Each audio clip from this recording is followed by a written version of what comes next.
అమ్మమ్మ కథలకి స్వాగతం. ఈరోజు అమ్మమ్మ కథల్లో సోమరితనం తెచ్చిన చేటు అనే కథ గురించి తెలుసుకుందాం. నర్మదా నదీ తీరాన ఒక చిన్న గ్రామం ఉండేది. ఆ గ్రామంలో భీమయ్య అనే రైతు ఉండేవాడు. అతను కష్టజీవి. ఎంతో కష్టపడి తన చిన్న 5 ఎకరాల భూమిని సుసంపన్నంగా మార్చాడు. అయితే అతని కొడుకు రాజు సోమరిపోతు. కనీసం తండ్రికి పొలంలో సహాయం కూడా చేసేవాడు కాదు. రోజంతా సమయం వృధా చేసేవాడు. తండ్రి కొడుకుకు ఎన్నో విధాలుగా చెప్పి చూశాడు. కానీ కొడుకు తన జీవన శైలిని మార్చుకోలేదు.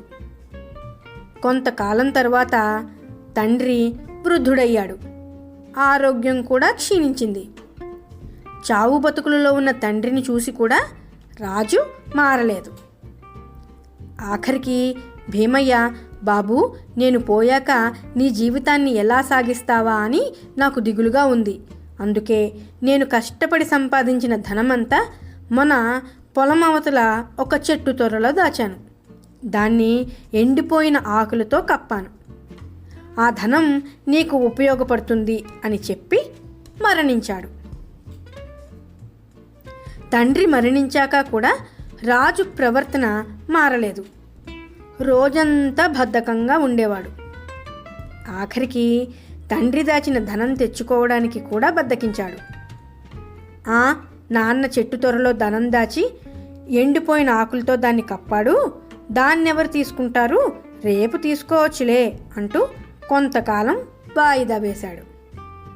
ఈలోపు ఎవరో కట్టెలు కొట్టేవాడు కట్టెలు కొడుతూ భీమయ్య ధనం దాచిన చెట్టుని కొట్టాడు. ఆ చెట్టు పడినప్పుడు అందులో ఉన్న ధనమంతా బయటపడింది. ఆ చెట్టు కొట్టినవాడు ఆ ధనం తీసుకుని సంతోషంగా వెళ్ళిపోయాడు. సోమరిపోతు రాజు ఇంట్లో ధనమంతా అయిపోయిందని చెట్టు త్వరలో నుండి ధనం తెద్దామని వెళ్ళాడు.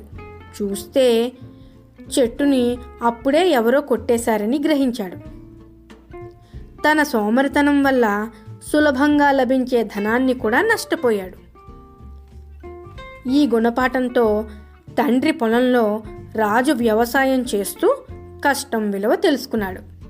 అందుకనే పిల్లలు ఎప్పుడూ సోమరితనంగా ఉండకూడదు. కష్టపడి పైకి రావాలి. తెలిసిందా? కథ కంచికి మనం ఇంటికి.